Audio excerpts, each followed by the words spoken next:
Welcome to Eudaemonia, the podcast that is all about flourishing.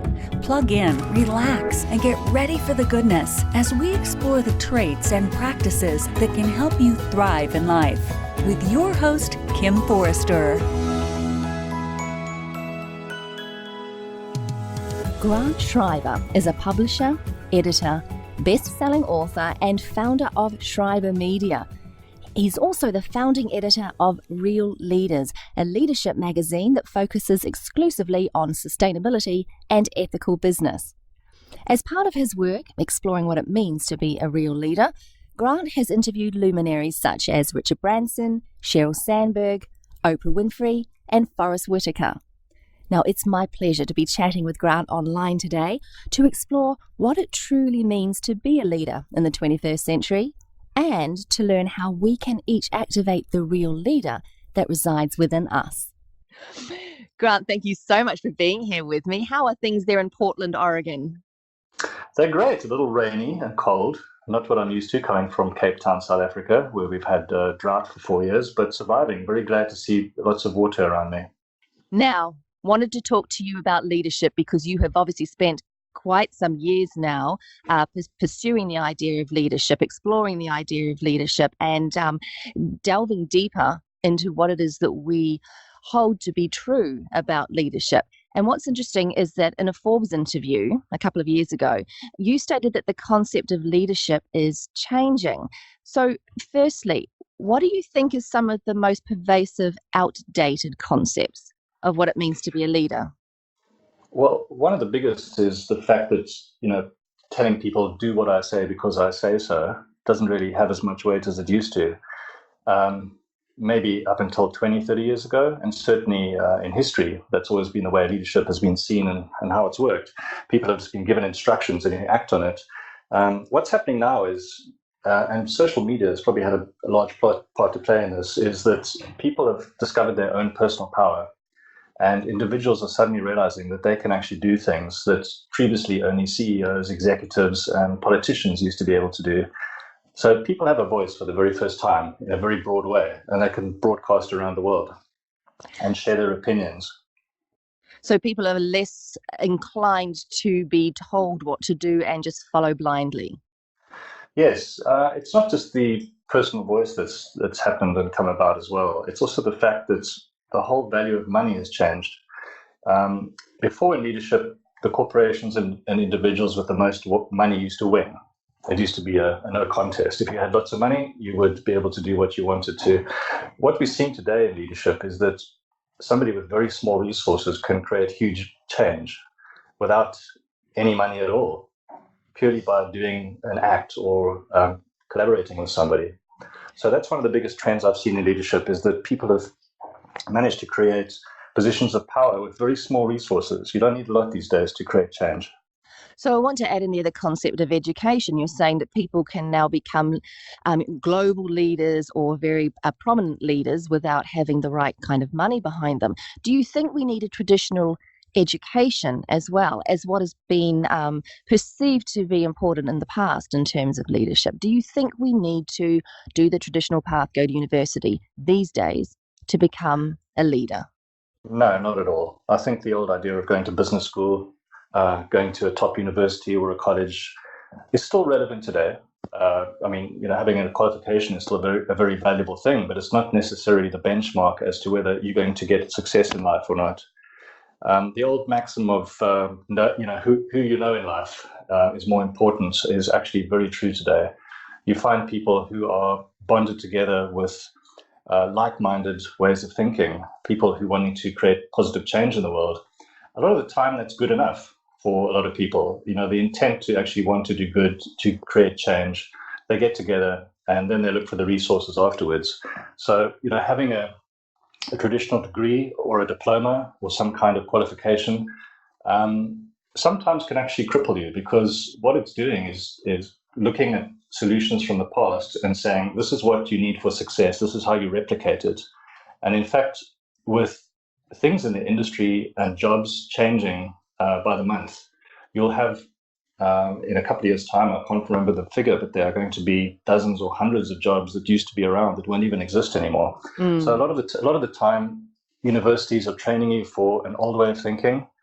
They're training you for qualifications that might not even exist by the time you hit the job market, or half of that information might be redundant by then. It's interesting that you were talking about coming together with people who want to solve some of the world's problems and, create solutions to some of the challenges. And you talk about that as actually being part of this new form of leadership. So you've said that a real leadership is about being far-sighted, sustainable, and focused on solving our most pressing social and environmental problems. So as leadership changes, do you see society changing with it? Do you think that society responds well to this new form of leadership? Are we giving the innovators and the visionaries the space that they need to lead the world forward? I think that we are. And what you've seen with consumers these days is the fact that people are looking very carefully at where their product comes from. They're interested in who made their clothing. They're interested in who grew their food. They're interested in what kind of testing was done on their beauty products. They're looking at, should I be wearing dead animals on my feet as shoes? There's all kinds of science and technology now which allows you to grow synthetic leather, which has got nothing to do with animal suffering, or made out of the byproducts of animals. So I think innovation is already a trend among consumers, and big business is looking at this and realizing this is the next big thing.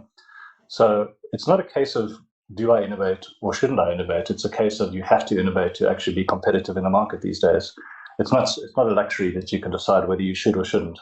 And consumers are demanding it. And a lot of companies are actually showing that new business and growth and profit is actually based on these exact things. Wow, what's interesting there is, a lot of my listeners may not necessarily have a career or be pursuing some form of leadership role, but as a consumer, we can actually all be part of what leads us forward into new ways of thinking. Exactly. And just remember that every time you spend 1 cent on anything, you're actually supporting a cause. You're supporting that brand with your spend. So if you had to decide to buy something rather than something else, you've already made a conscious decision to support one brand over another. So even if you're not a big activist, this is not about being an activist or suddenly running around the street with a cardboard sign.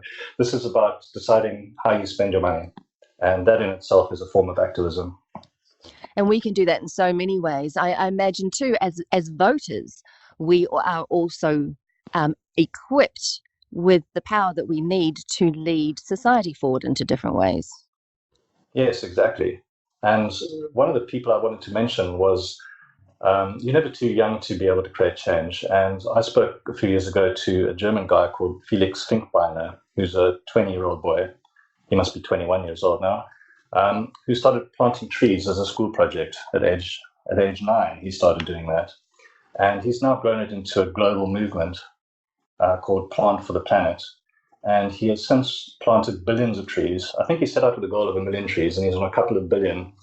And a couple of weeks back, I was sent an invitation to an event hosted by Prince Albert of Monaco, and they were honoring his work. And I just thought, this started as a school project, and suddenly he's on a global stage with royalty and with business leaders looking at him going, look what he managed to do at an early age, before he was even a teenager. He had created this massive awareness about trees and the environment. And no doubt I would guess the future for him is he would probably become some kind of an ambassador for some commercial brand if he needed to turn it into a career, or he could just build up a foundation around what he's already done. And, he's done that out of a passion for planting trees. As you've just pointed out there and said just before, though, to be a leader in today's world doesn't necessarily mean that you have to head up a corporation, does it? You can lead in so many more profound ways, simply Exactly. by changing your practices and encouraging others to do the same.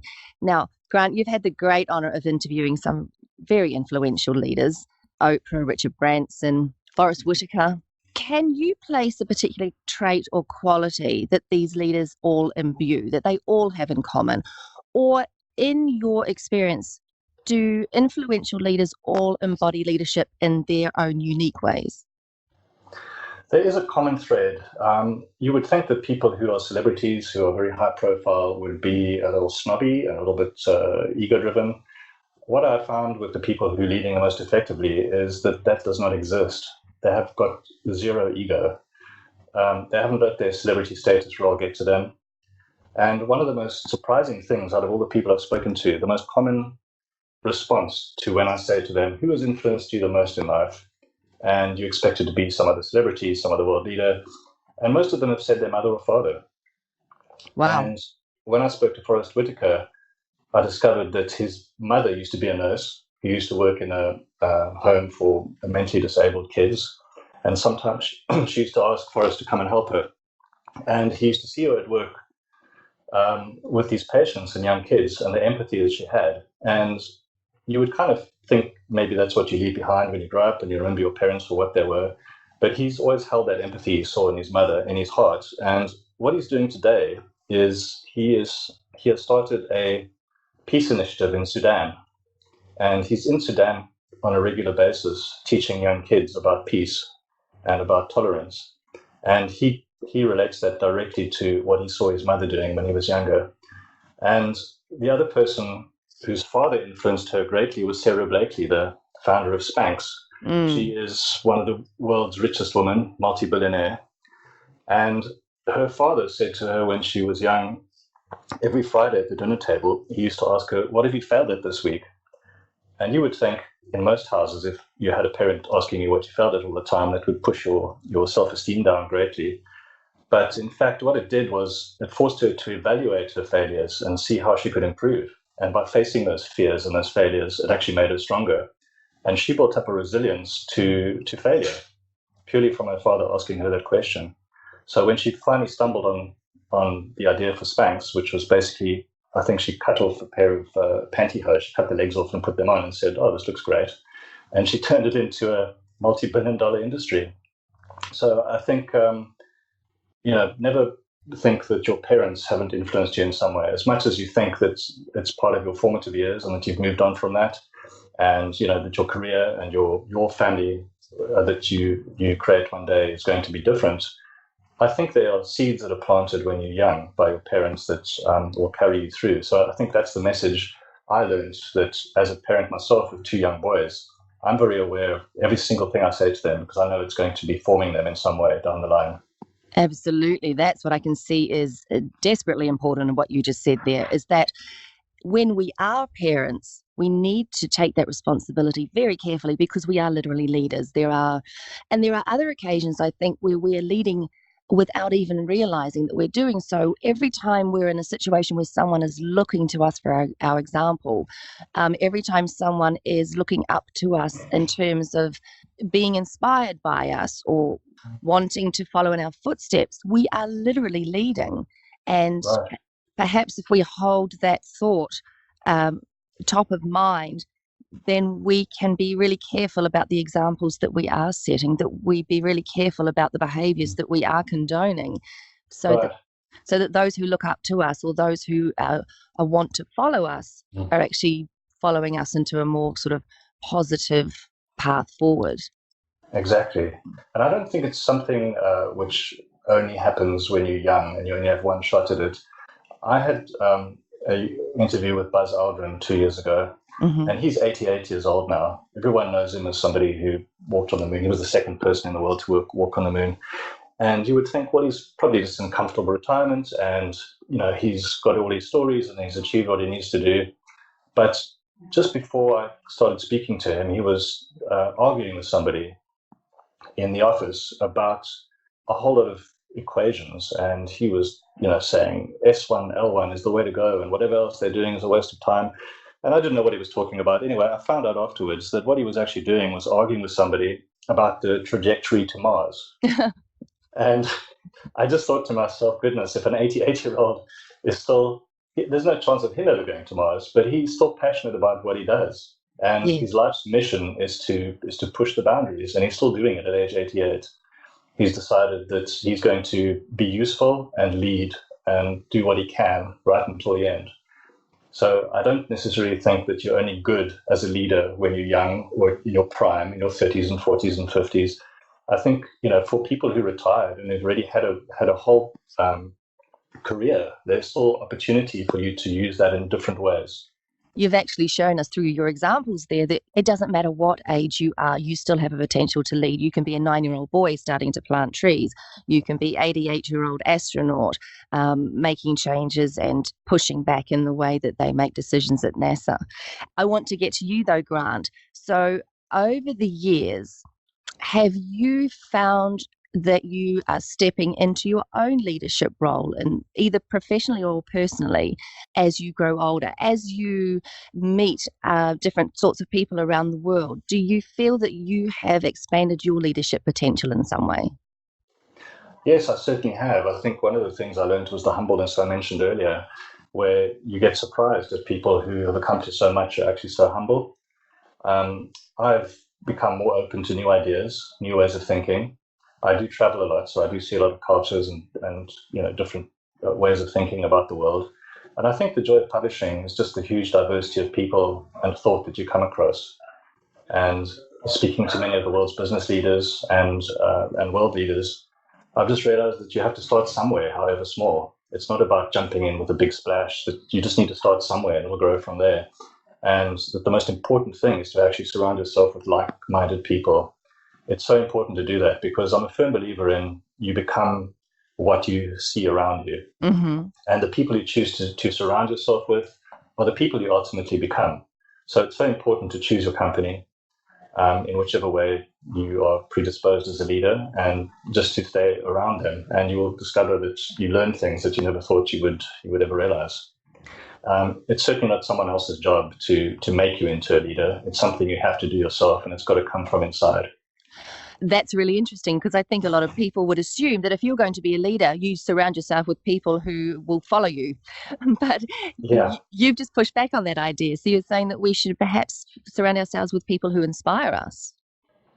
exactly. If you look at most of the big leaders in the world, I mean, think of, I'm from South Africa. If you think of Nelson Mandela, he spent most of his career in jail. That didn't stop people from following him. No. People couldn't even see him. He was locked away on an island. So, you can lead through symbolic change and through symbolic leadership. And, the fact that people know that you're around or know that you're doing certain things can inspire people to leadership too. It doesn't have to be a direct one-on-one with people sometimes either.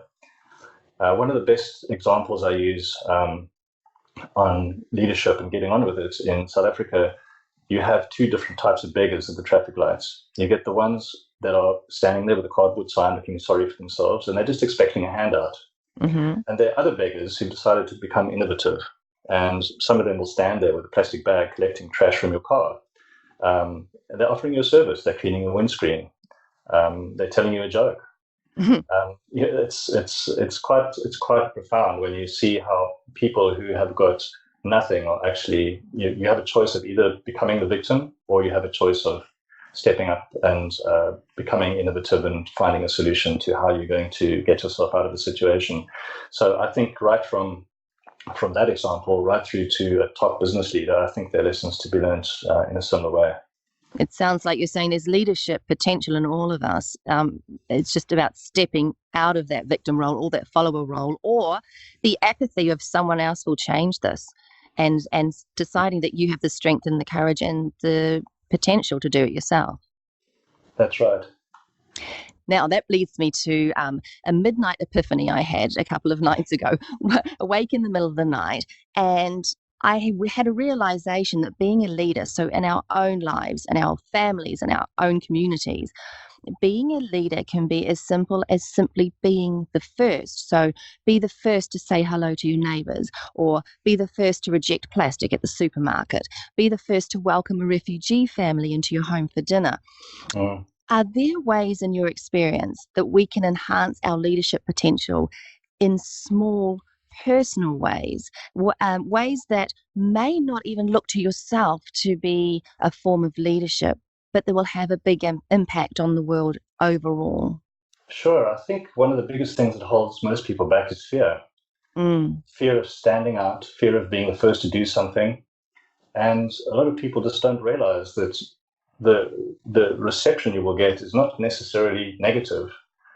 people believe that stepping out of their comfort zone, stepping out of their societal norms, what will the neighbors think, what will my boss think, what will my co-workers think, can hold people back. And I think, there are too many constraints in society that are being created that bring fear into what you do.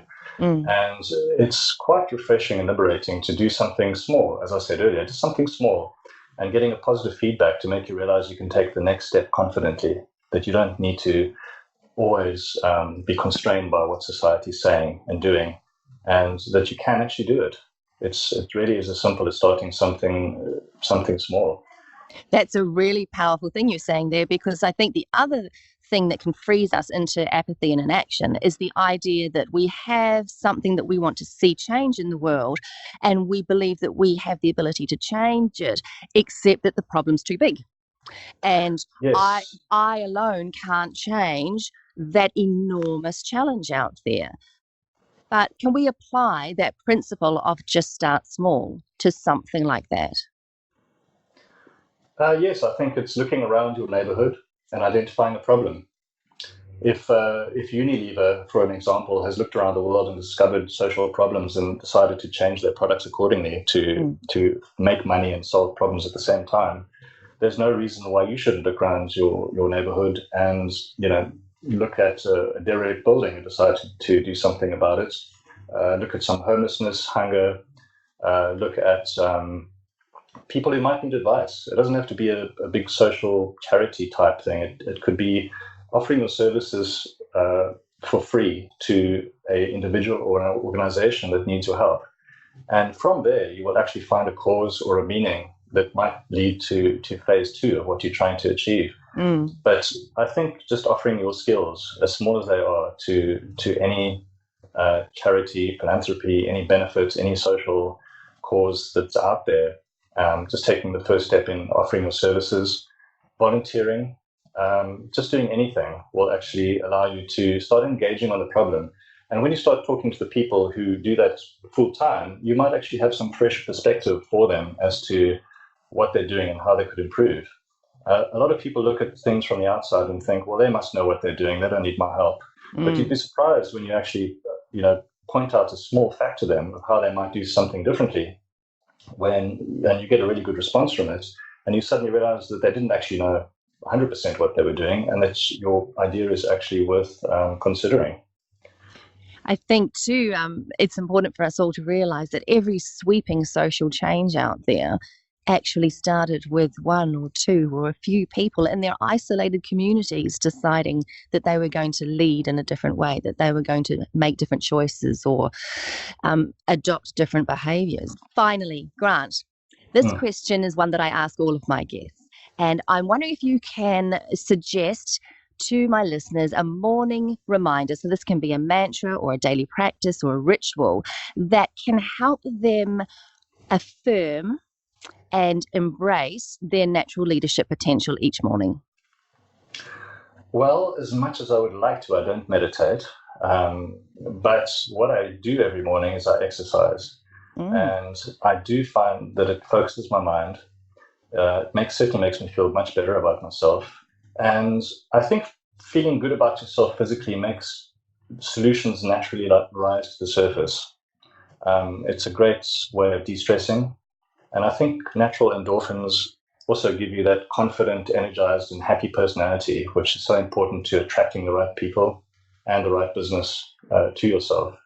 So it might sound like a very simplistic solution, but it certainly works for me. And when I'm on the move, ideas come to me. I think when you focus too much on a problem that you're trying to resolve, it can actually overwhelm you, or it freezes you up. And I just find moving when you're not actually focusing on the problem, and you've still got that problem you need to solve, but it's not the center of your morning. It seems to help me resolve that problem a lot easier. Well, that sounds really simple. As so many of my morning reminders have been, so simple and yet incredibly powerful. Grant Schreiber, how do people get a hold of you? You have a publication called Real Leaders. And if people want to learn more about that, where should they go? They can go to real-leaders.com if they'd like to find out more about the magazine. It's a sustainable business and leadership magazine that's been going for about 12 years now.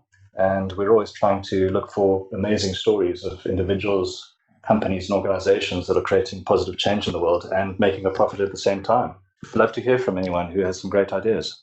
A very honourable cause that you are heading up there, that you are leading there, Grant. Thank you so much for being with us today. And I hope you have a fantastic evening there in Portland. Thank you very much, Kim. It's been great speaking to you. Henry Kissinger once said, "A leader does not deserve the name unless he is willing occasionally to stand alone." You've been listening to the Eudaemonia podcast. If you'd like to learn more about how to live a truly flourishing life, please subscribe and check out eudaemoniapod.com for more inspiring episodes. I'm Kim Forrester. Until next time, be well, be kind to yourself, and never be afraid to stand up and take the lead.